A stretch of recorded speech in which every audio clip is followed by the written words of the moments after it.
Comment créer une mascotte pour un véritable client? Je vous emmène avec moi dans les coulisses? C'est parti!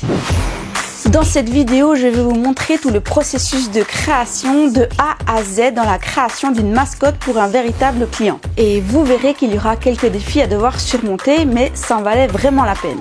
Alors tout commence par un brief créatif où c'est qu'on prend des notes sur ce qu'est l'entreprise, le client, ce qu'il souhaite. Si vous voulez ce brief créatif, vous pouvez le télécharger dans le premier lien dans la description ci-dessous. Donc mon client est une association qui gère tous les restaurants, les hôtels, les cafés de la région. Et donc ils avaient besoin d'une mascotte pour promouvoir le produit de l'absinthe qui est un alcool qui a été légalisé dans notre région en Suisse. Et donc il fallait créer un personnage en forme de fée verte. Et le défi ici, c'était de créer une mascotte, une fée verte, qui a une attitude très féministe, avec du caractère qui fasse un petit peu manga, mais pas trop enfantin. Et donc j'ai rapidement compris que ça allait être quand même assez challengeant.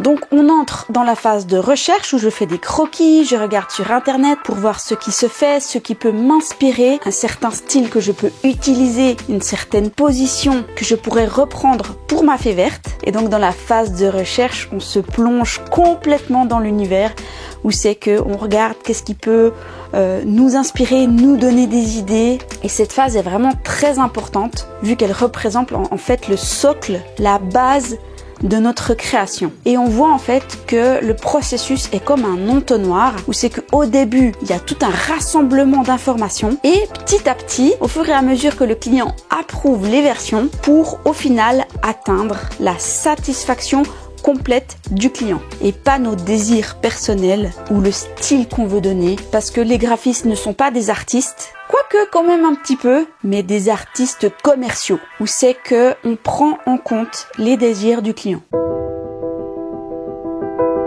Et donc c'est là qu'on va peaufiner notre mascotte au crayon pour pouvoir ensuite passer au numérique avec mon iPad où c'est que j'utilise Procreate.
Donc il souhaitait une mascotte entière debout et une mascotte où c'est que on prend le personnage au niveau du buste et il fallait jouer un petit peu avec le regard, le chapeau, la petite baguette magique, les tatouages en forme d'absinthe. Rajouter aussi le petit bandeau avec une typographie qui soit adaptée et qui fasse un petit peu ancien, un petit peu structuré avec des dominantes de couleur verte, un petit peu de brun, un petit peu de jaune. Donc on va créer une sorte de charte graphique autour de notre mascotte, réutiliser exactement les mêmes couleurs. J'ai utilisé vraiment des couleurs vives pour bien capter l'attention, mais ne pas trop en même temps surcharger le visuel. Et donc là, les phases de correction se sont enchaînées. J'ai fait des effets de fées vertes blondes et brunes avec des tatouages verts et noirs. Bref, j'ai fait plusieurs versions et le client a pu vraiment choisir et valider une proposition, une direction. Et donc ça s'est vraiment fait étape par étape. Il y a eu donc la phase de recherche sur papier,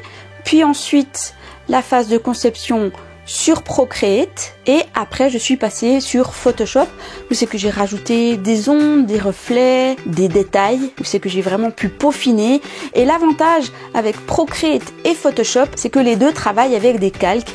Donc j'ai vraiment pu exporter depuis Procreate mon dessin avec des calques que j'ai pu importer dans Photoshop. Et donc j'ai créé mes dessins de haute qualité. Comme ça, j'ai pu donner les fichiers JPEG, PNG aux clients pour qu'ils puissent les réutiliser avec une très bonne résolution et un grand format. Et ça, c'est vraiment très important de déjà partir avec une bonne résolution. Sinon, on arrive avec un dessin qui est inutilisable pour créer des affiches ou même des roll-up par exemple, si le client souhaite réutiliser après sur d'autres supports. Donc faire attention à la qualité de nos visuels. Je suis vraiment contente de cette mascotte, mais surtout le client est très content.